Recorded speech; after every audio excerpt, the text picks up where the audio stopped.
Hey guys, my name is Loveless, and this time we're here with a high pitched cry for help. So we're going to get straight into it.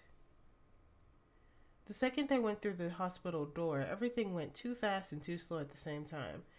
The kid didn't let go of Isaiah's scarf at any moment, forcing the men to follow him and to get checked and tested. The views of the doctors running around the kid was not pleasing at all, but the fact that he didn't react to his environment until they were almost done with the test was way worse. Shota asked for his husband to wait for Namasa and to talk to him. The detective obviously needed to talk to him, but by going through Yamada, first he gained some time to stay with the kid and to get the muzzle off without risking putting him in a bad situation. They both needed to be at their best if they wanted to help the kid. By the time the three nurses had managed to get the device off, they had taken a blood sample, and a doctor with an x-ray quirk had came to check for internal damage. The sight of his face in the bright light without the metal in it was awful. His cheeks were scratched and bloody. The bridge of his nose had a reasonable sized cut. That was most probably the source of the blood that they've seen before. The rest of his body was not in any better condition. They changed him into a hospital gown, and even one of the nurses sucked in a breath of air when they saw his chest littered with mostly old scars, with an exception of some on his shoulder that were probably a week or so old. His ribs were shown that they were bruised too. One particular bruise stood out and it made the hero's blood boil. One perfect bruise in the shape of a hand on his upper arm. It was obviously new, like the ones on his ribs. And yet the kid still stood still as he cleaned by the kind nurses, until one tried to clean his tear in the slightest. Aizawa immediately catched the change in his eyes, first slow blinking, then watering, and lastly rubbing his eyes with his scarf. It seemed that was the last piece that he needed to come back to earth. Looking at the soft gray material was confusing. He stopped touching it as if it was insanely hot and looked around still a bit sluggish. He was sitting in the hospital bed. His arms had a bandage, and the doctor was right behind him with some weird blue light coming from his fingers. The nurse also seemed to have noticed the change in behavior and proceeded to leave the room to not overwhelm him. Aizawa was grateful for it. The kid's eyes started to water in full force watching the doctor, fear creeping in at his expression. Aizawa wasn't really one to reassure kids, especially not traumatized ones, but nonetheless he moved to his line of sight, offering his heavy scarf as a playing material. The kid accepted the offer, careful not to touch the owner. Just as his hands started to feel the fabric, his green eyes met black ones. "I in trouble?" he signed. Aizawa held his breath for a second, calmly shaking his head. Why would the kid think he was in trouble? Or was that a poor use of sign language? "Could I talk to you for a second?" he raised her head. The doctor unknowingly interrupted them. His fingers were back to normal. He nodded, took off the scarf completely and left it in the kid's lap, who just locked his hold onto it. A bit too strongly, he admitted worriedly. The doctor closed the door behind her and gave him the chart to see. He wasn't exactly sure why they gave him access to his medical records, but it made sense if there was no one responsible to make the medical decisions for the kid. There are 2 broken ribs, an ankle sprain, some scarring with the bruising you saw. Most definitely the result of some quirk.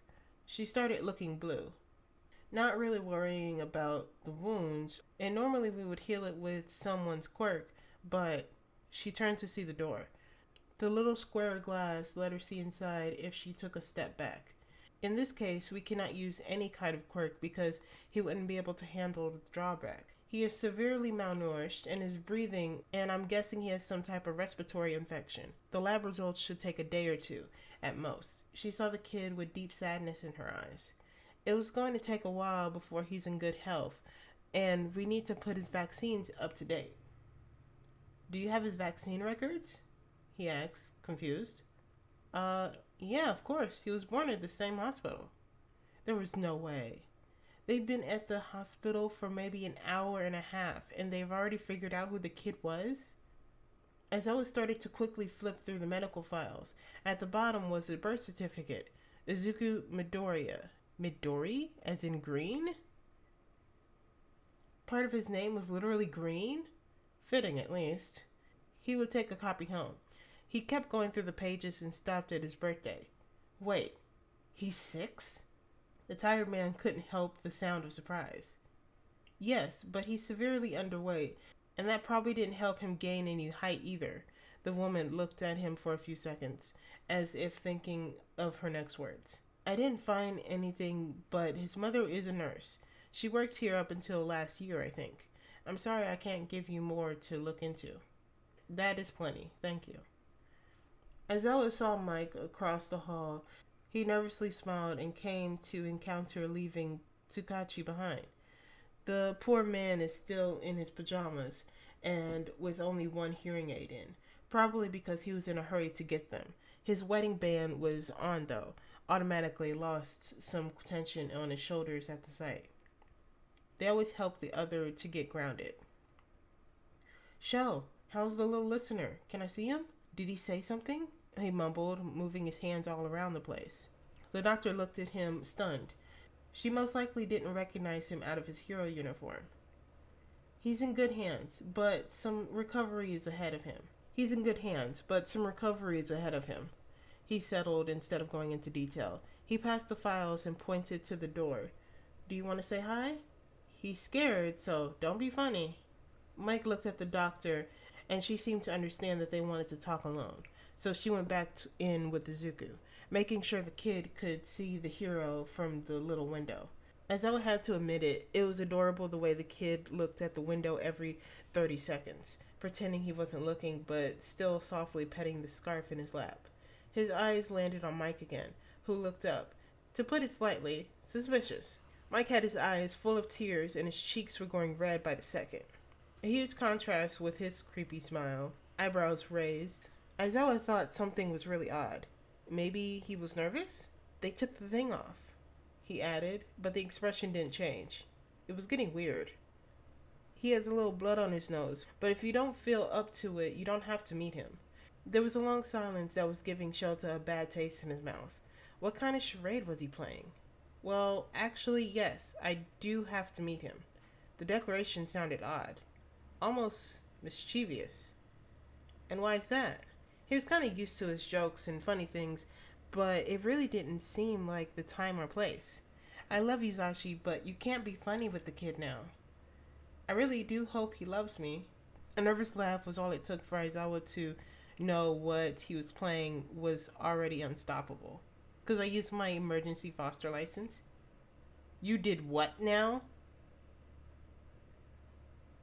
Okay, for whatever reason, this one was way harder to read. I don't even fucking know why. The wording was terrible. So if you see that this chapter was a little bit more rough than the others, that's why. Because this whole chapter is wordy. What the hell? But I managed to get through it, mostly. So, yay! Okay, so if you want to see more, you know what to do.